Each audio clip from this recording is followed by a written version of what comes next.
Hi everyone. According to Greek tradition, one of the sons of Odysseus was a certain Latinus.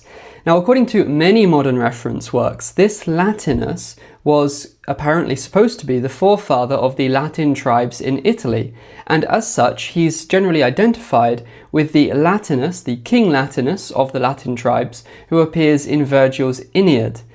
He's the king that Aeneas meets, and he's the king whose daughter Aeneas marries after the Trojan War.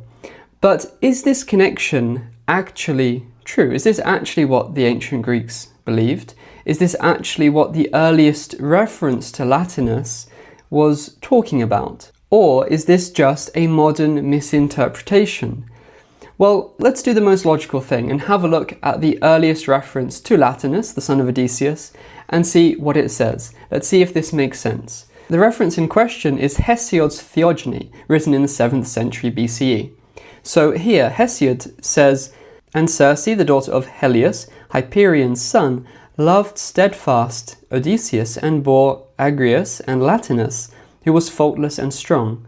Also she brought forth Telegonus by the will of golden Aphrodite, and they ruled over the famous Ticinians, very far off in a recess of the Holy Islands."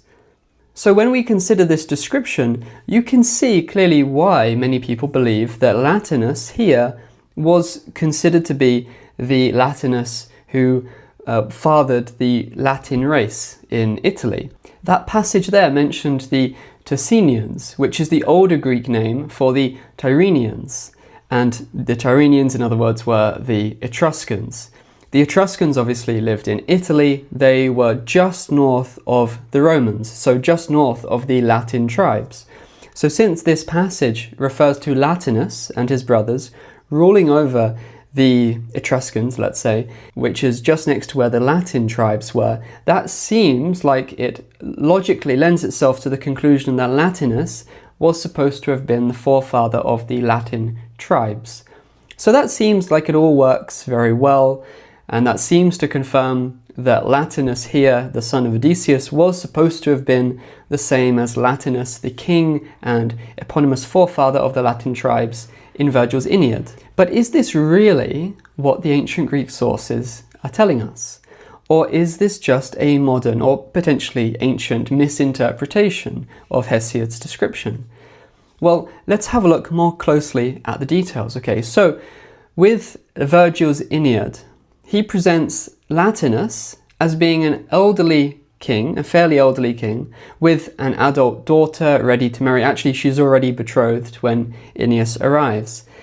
But what about Latinus, the son of Odysseus? Does that fit in with the chronology of this Latinus, the son of Odysseus? Well, Odysseus was said to have sailed back to Ithaca after the Trojan War, and he arrived there 10 years after the fall of Troy. The latter 7 years were made up of his imprisonment on the island of Calypso, which means that when it refers to Circe, his relationship with Circe here in this passage in Hesiod, it's talking about the first 3 years after the fall of Troy. We can't say exactly when it occurred, but it definitely must have been within the first 3 years after the fall of Troy. Whereas Aeneas is presented as sailing away from Troy and arriving in Italy within the space of a few years, not decades after the fall of Troy. So when he arrives at Italy and he meets King Latinus, who is already an elderly king with adult children, this is just a few years after the fall of Troy, whereas Latinus, the son of Odysseus, would have only been born around this time. So it's not possible chronologically for them to be the same person. Of course, maybe Virgil just got it wrong. After all, there are other examples of chronological errors in his account. Famously, there's the issue of Princess Dido, the founder of Carthage, and her interaction with Aeneas. According to sources prior to Virgil's Aeneid, the founding of Carthage actually predated the Trojan War by about half a century, which obviously contradicts what Virgil wrote, but Virgil clearly wasn't that bothered. He just dragged Dido out of her correct time period and made her a contemporary of Aeneas. So it could be that Virgil simply did the same thing with Latinus. It could be that he liked the name Latinus, the character Latinus, the son of Odysseus, and he made him the elderly king who already had a daughter ready to marry when Aeneas arrived, simply because he liked that scenario and didn't care about the chronology of the matter. That is possible. But nevertheless, the fact that the chronology doesn't work gives us reason to doubt this identification. It shows that it's worth looking into further. Now, another issue, of course, is that in Virgil's Aeneid, Latinus is not presented as the son of Odysseus. He's presented as the son of Faunus, a Roman god, not Odysseus. Virgil never mentions Odysseus in the context of Latinus, the king of the Latins. So this again gives us an additional reason to doubt the identification of Latinus, son of Odysseus, with King Latinus of the Latins in Italy in Virgil's Aeneid. Based on the chronology and their genealogy, they do not appear to be the same person. But how does this accommodate the fact that Hesiod does say that Latinus and his two brothers ruled over the Tyrrhenians in Italy?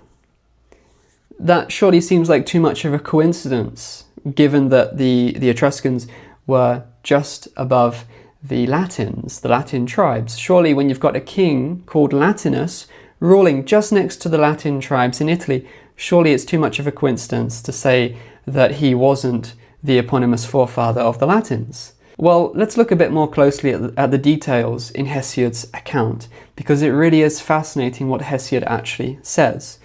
So when we look at the passage, it says, "And they ruled over the famous Ticinians, or Tyrrhenians, the Etruscans, very far off in a recess of the Holy Islands."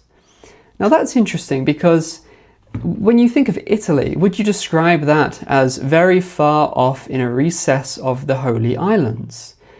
Well, that doesn't seem likely. There's really no logic in describing Italy that way, and I'm not aware of any other description of Italy that presents it in that way.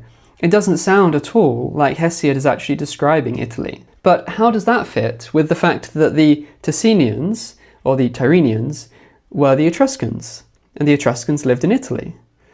Well, there are two key facts here. One, the Etruscans didn't just live in Italy. There were other settlements of the Etruscans. For example, they were also found on Lemnos, over near Troy. They were also found around some of the islands in the Tyrrhenian Sea.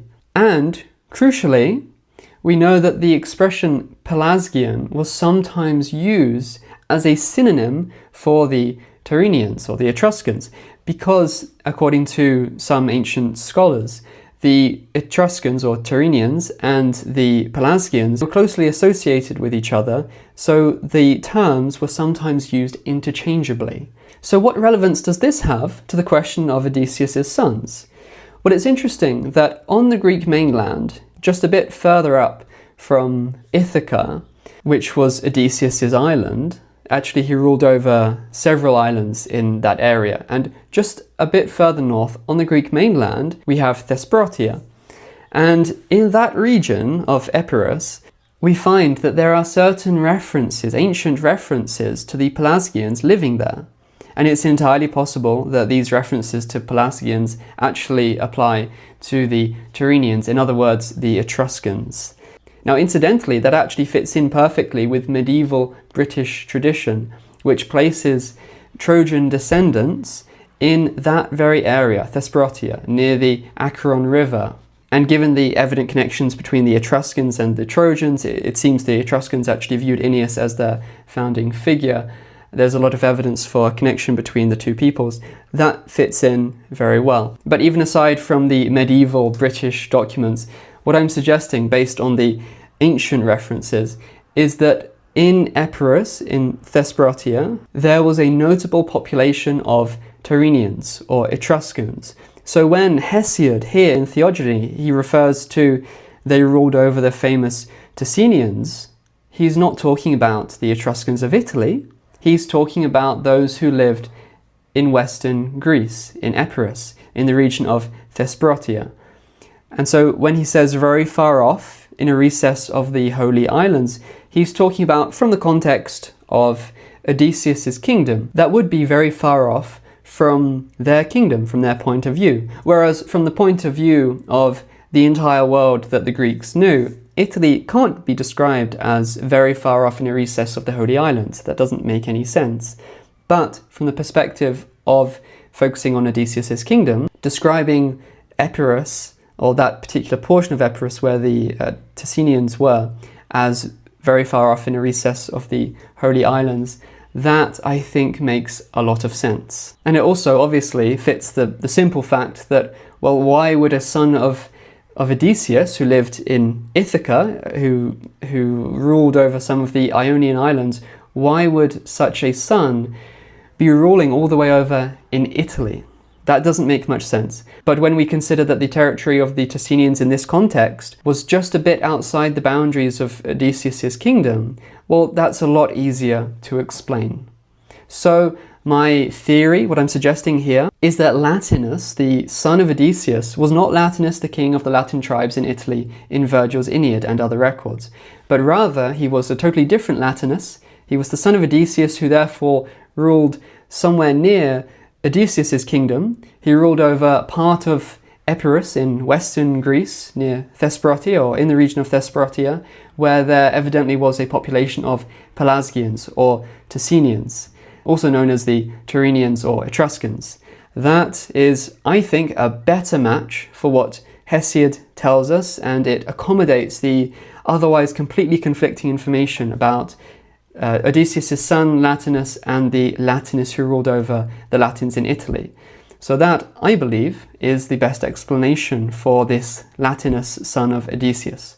But if you have any other ideas, then do please tell me in the comments below. Here's another interesting question for you. Who was the legendary king Stator from the Arthurian period, the supposed king of David, who doesn't appear in any other records? Who was he really? Can we identify him? Well, if you'd like to find the answer, come back next time for my next video.